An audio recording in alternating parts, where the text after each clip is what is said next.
Today's topic is really about compassion, gratitude, reverence, sort of this appreciation of the moment and of the beauty and humanity. And one of the things, I was joking with a friend at lunch how I'm actually a pretty third-rate meditator. I'm in the minor leagues and never done very well at it. But one of the things that happened to me in an experience of meditation that you were directing, and I felt it again, is this dwelling in compassion. And so I wanted to ask you about how you think about and consider this mindfulness and compassion dialogue or relationship. What is that? There's an awful lot of talk about it. I don't actually think about it that much, to tell you the truth. I try to live it without the words. Yeah. Because I think sometimes the words, carry, sort of concepts and beliefs and a lot of evidence and structure, but it's basically a narrative, and it can be very useful to tell ourselves a narrative as we try to conform to a particular kind of recipe or algorithm that we think will make us better. But from the perspective of the non-dual, we're already compassionate. We're good enough as we are. So it's more a question of uncovering our compassion rather than trying to,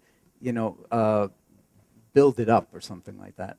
So the way I see it is that mindfulness, that the cultivation of the quality of presence, simplifies things an enormous amount because it allows us to actually embody who we already are, as opposed to construct some alternative identity for ourselves. And who we already are is compassion.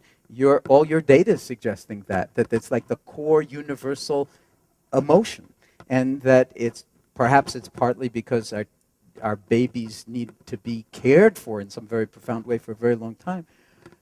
And of course we, in some ways, prefer our babies to other babies, but in a certain way we don't. And even the bonobo and the chimp bring up those kinds of feelings. There's a wonderful quotation from Einstein that's in several of my books about recognizing the entire universe in this way and talking about the prison of our own ideas and opinions when we start to separate things and see ourselves as separated from the universe. He describes it as a prison, and then he says our task must be to free ourselves from this prison by widening our circle of compassion. This is Einstein talking. Widening our circle of compassion to embrace all beings in their beauty.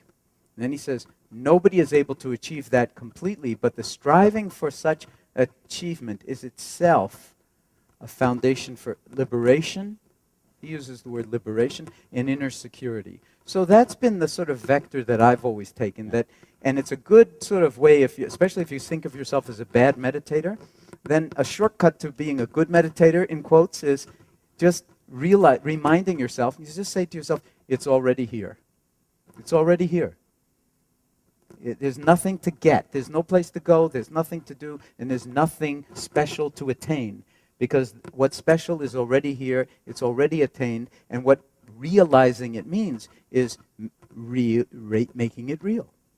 And how do we make it real?